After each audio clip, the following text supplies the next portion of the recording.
இதே ஊடக நண்பர்கள் பத்திரிகை நண்பர்கள் எங்களை எல்லாம் எப்படி கிண்டல் கேள்வி சொன்னீங்க, இப்போ நீங்களே அந்த கேள்வி கேட்டீங்க. 2 மாதத்துக்கு முன்பு இதே திரு ஸ்டாலின் அவர்களும் அவருடைய கட்சியை சேர்ந்தவர்கள்லாம் சில அறிவிப்புகளை வெளியிட்டாங்க, ஊடகத்திலையும் பத்திரிகையில் வந்தது. எடப்பாடி பழனிசாமி கடையை விரிச்சு வச்சுக்கிட்டு இருக்காரு, அங்கே யாருமே கூட்டணிக்கு போகல அப்படின்னு சொல்லிட்டு இருந்த காலம் போய் இப்பொழுது அனைத்து இந்திய அண்ணா திராவிட முன்னேற்ற கழக தலைவரும் தேசிய ஜனநாயக கூட்டணியும் ஒரு பலம் வாய்ந்த கூட்டணியை அமைச்சாச்சு. எங்கள் கூட்டணியில் இன்னைக்கு அதிமுக, பாரதிய ஜனதா, பாட்டாளி மக்கள் கட்சி மற்றும் டிடிவி அவர்களுடைய அம்மா மக்கள் முன்னேற்ற கழகம்லாம் இணைஞ்சிருக்குது. இன்னும் சில கட்சிகள் இணைய இருக்கின்றன. ஏற்கனவே தேசிய ஜனநாயக கூட்டணியில் பல கட்சிகள் இருக்கின்றது. இப்பொழுது தமிழகத்தில் கூட்டணி என்று சொன்னால் அனைத்து இந்திய அண்ணா திராவிட முன்னேற்ற கழக தலைமையில் அமைக்கப்பட்ட கூட்டணி தேசிய ஜனநாயக கூட்டணியோடு அங்கமைக்கின்ற எங்களுடைய கூட்டணி தான் பலம் வாய்ந்த கூட்டணி.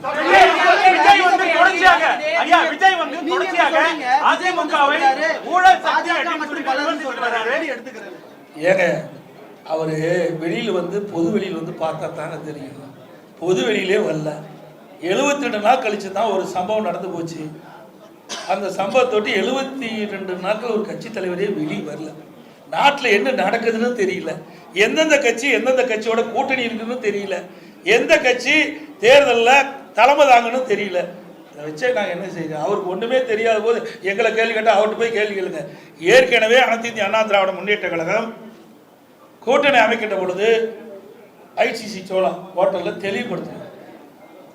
மரியாதைக்குரிய மாண்புமிகு உள்துறை அமைச்சர் திரு அமித்ஷா அவர்கள், நானும் எங்களுடைய மூத்த நிர்வாகிகள் எல்லாம் கலந்து கொண்டு முதல் பேட்டியிலே சொன்னார், அனைத்து இந்திய அண்ணா திராவிட முன்னேற்ற கழகம் தேசிய ஜனநாயக கூட்டணி இரண்டும் இணைந்து புதிய கூட்டணி அமைச்சிருக்குது. இந்த கூட்டணிக்கு அனைத்து இந்திய அண்ணா திராவிட முன்னேற்ற கழகம் தலைமை தாங்கும். இந்த கூட்டணி தேர்தலில் வெற்றி பெற்று ஆட்சி அமைக்கும். அதிமுக ஆட்சி அமைக்கும். எங்களுடைய கூட்டணியுடைய வேட்பாளர் இபிஎஸ் தெளிவுபடுத்தியாச்சு. முதலமைச்சர் வேட்பாளர் இபிஎஸ். இது அவர் டிவியில் பார்க்கல, தொலைக்காட்சியில் பார்க்கல, பார்க்கறதுக்கு நேரம் இல்லை, மக்களை பார்க்கறதும் இல்லை, தொலைக்காட்சியில் பார்த்து தெரிஞ்சுக்கல, ஒண்ணுமே தெரியாததை வச்சு எங்கிட்ட கேள்வி கேட்கணும். தெரிஞ்சிருந்தா பரவாயில்ல. ஒரு கட்சியுடைய தலைவர் எல்லாம் தெரிஞ்சிருக்க வேணும். தெரியாம அறியாம பேசிட்டு இருக்காரு. நாட்டில் நடக்கிற நிலவரம் என்னன்னே தெரியல. இப்படி ஒரு தடவையாவது இப்படி பிரஸ் மீட் காட்ட சொல்லுங்க, புரிஞ்சுக்கிட்டோம். நாட்டில் உங்களை போல் இருக்கிற நிருபர்கள் கேட்கின்ற கேள்விக்கு பதில் சொன்னா தான் வெளியில என்ன நடக்குதுன்னு அவர் புரிஞ்சுக்கிட்டோம்.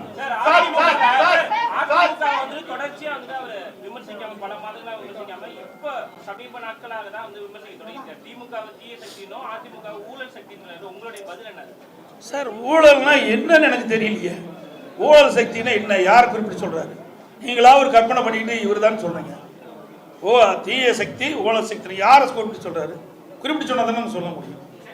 எங்களெல்லாம் ஊழல் சொல்றதுக்கு வழியே கிடையாது. மாண்பு அம்மா அவர்களை ஏற்றுக்கிட்டார். ரோல் மாடல் அம்மா பேர் சொன்னாரா இல்லையா? புரட்சித்தலைவர் எம்ஜிஆர், மாண்பு அம்மா ரோல் மாடல் சொல்லியாச்சு. எங்களுடைய அதிமுக ஆட்சி நான் முதலமைச்சர் இருக்கும்போது என் மீது ஊழல் குற்றச்சாட்டு சொல்லி நீதிமன்றம் போய் நீதிமன்றத்தில் நிரபராதின்னு வந்திருக்கிறேன். எப்படி ஊழல் சொல்ல முடியும்? யார் கூட வச்சிருக்கிறாரு? அவர் கூட அதிமுக ஒருத்தர் வெளியில் போய் அங்க யார் உங்களுக்கு சேர்ந்திருக்கான்னு தெரியும், நான் பெயர் சொல்ல விரும்பல. தாவகாவில் போய் சேர்ந்திருக்காரு. அவர் ஊழல் குற்றச்சாட்டில் புரிஞ்சு ஜெயிலிருந்து வெளியே வந்தவர். வந்தாரா இல்லையா? அப்ப யாரோட கூட்டணி வச்சிருக்காரு? எங்களை குறிப்பிட்டு சொன்னால் அதுக்கு உண்டான பதில் நாங்கள் தெளிவாக சொல்லுவோம். நிறைய பதில் இருக்குது எங்களுக்கு. ஒன்றும் பதில் இல்லாதெல்லாம் இல்லை. இது பொன்விழா கண்ட கட்சி 31 ஆண்டு காலம் ஆட்சி புரிந்த கட்சி. நீங்க 31 ஆண்டு காலம் ஆட்சி புரிந்த கட்சிங்க.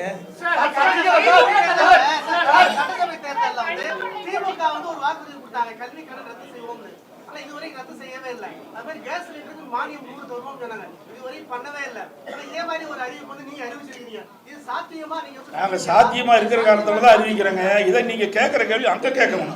யாரும் கேட்கவே மாட்டேங்கிறீங்க. நானும் பல தடவை பார்க்குறேன் தொலைக்காட்சியில் வரலாம். அவர் நடந்து போகும்போது முக்கியமான கேள்வி கேட்க மாட்டேங்கிறீங்க. ஒரு அப்படியே ஏதோ சொல்லிக்கிளி கொடுத்து கேள்வி கேட்கணும்னு எனக்கு தெரியல. ஆனால் இந்த கேள்வி அங்கே கேட்க வேணும். எங்களெல்லாம் பொறுத்த வரைக்கும் நான் கொடுக்கப்பட்ட வாக்குறுதி பெரும்பாலும் நிறைவேற்றி கொண்டு தான் இருக்கிறேன். எந்த மாறுபட்ட கருத்து கிடையாது. எங்களுடைய தலைவர்கள் ஏற்கனவே எங்களுடைய தலைவர்கள் இருந்தார்கள். புரியுதுங்களா? இன்னைக்கு மாண்பு அம்மா அவர்கள் இருந்தாங்க, உச்சித்தலைவர் எம்ஜிஆர் இருந்தாங்க, சொன்னதும் ஒடுக்கப்பட்ட வாக்குறுதியை செயல்படுத்துகிறோம். மக்கள் நன்மை கிடைக்கக்கூடிய திட்டங்களையும் நாங்கள் அறிவிச்சாங்க.